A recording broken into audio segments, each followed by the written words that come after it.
개인적인 이야기를 해주실 건데 영어로 말씀하실 거예요. 네, 큰 박수로 맞아주시기 바랍니다.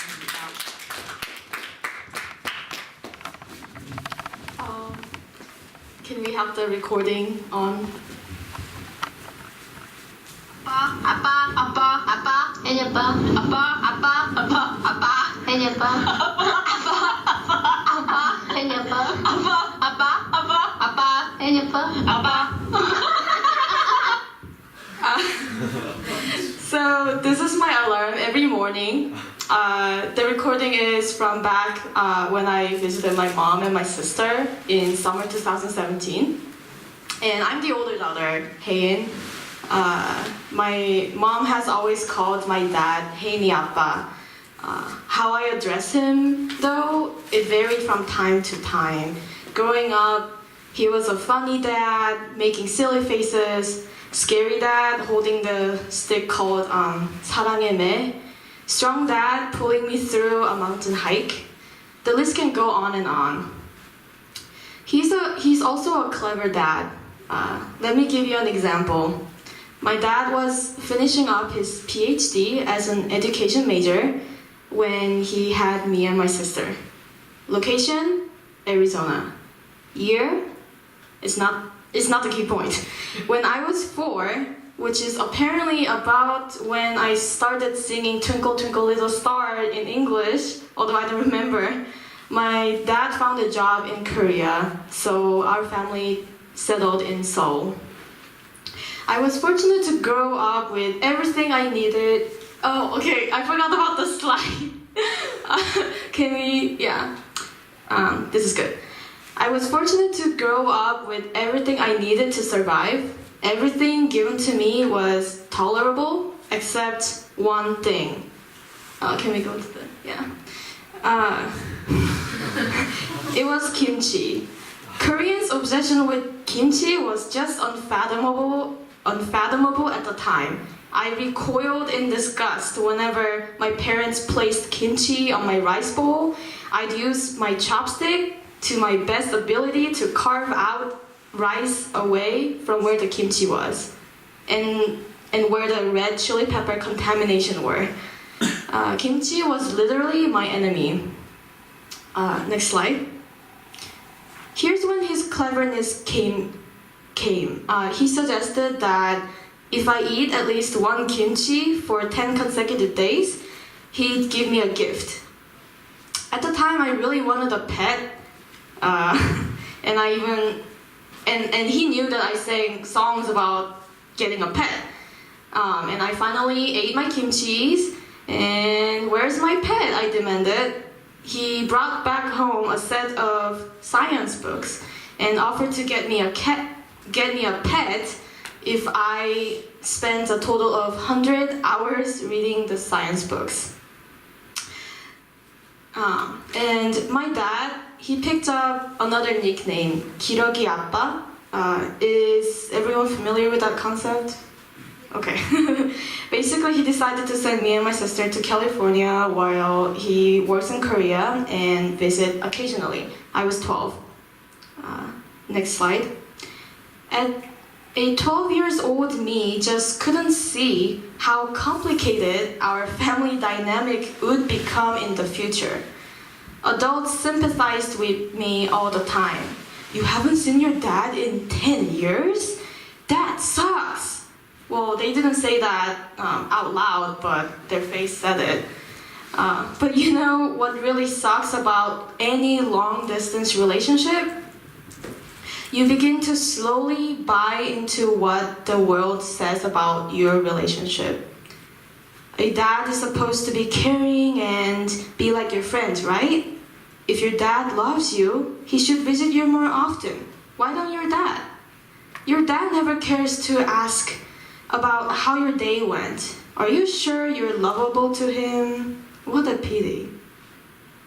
By the time I entered college, I had a completely different image of my dad. If I were a Google search engine, then the top search suggestion for the keyword dad would be, your dad is no longer interested in you. Sure, there were times when the top search suggestion used to be, your dad sacrificed his life so you can study in the US and have a better life.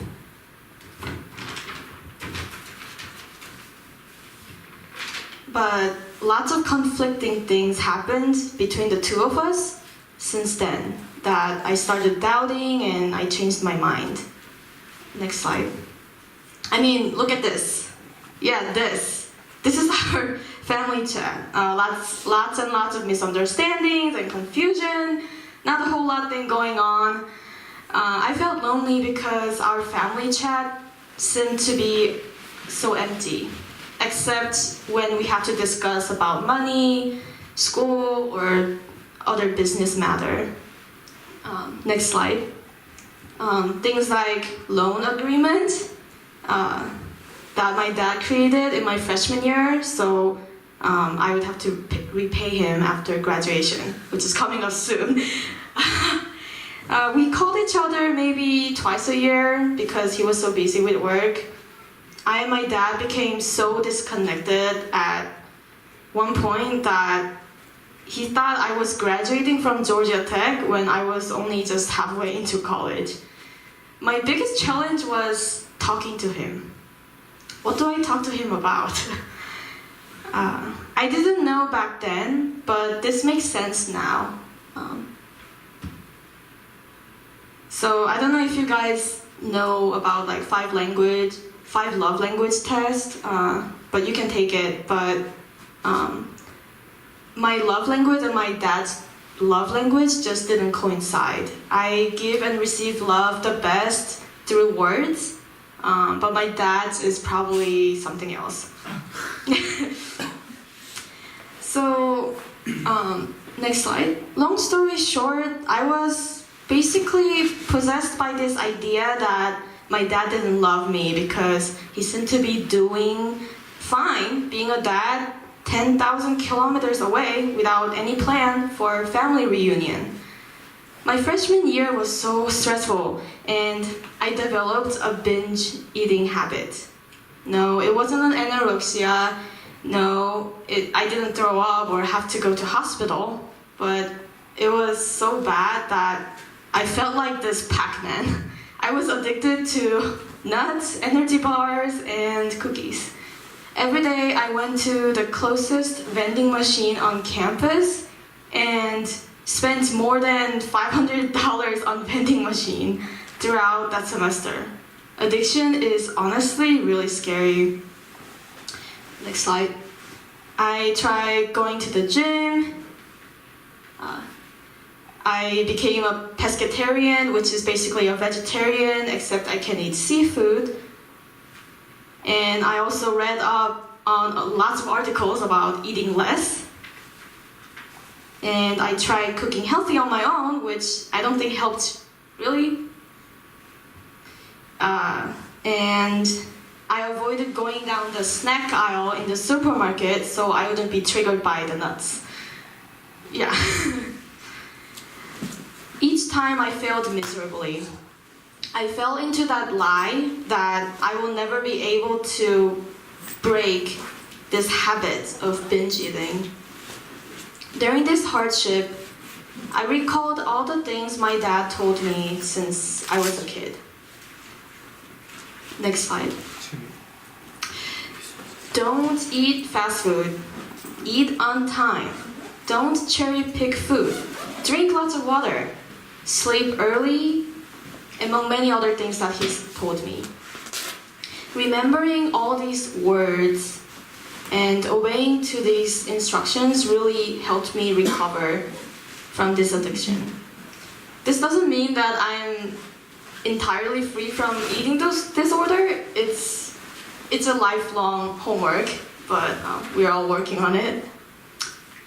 Next slide. I'm sorry, but not sorry that this talk turned out to be very cheesy. But it took me all this time to realize that my dad has been loving me. Love is not determined by whether the relationship status remains long distance or short distance.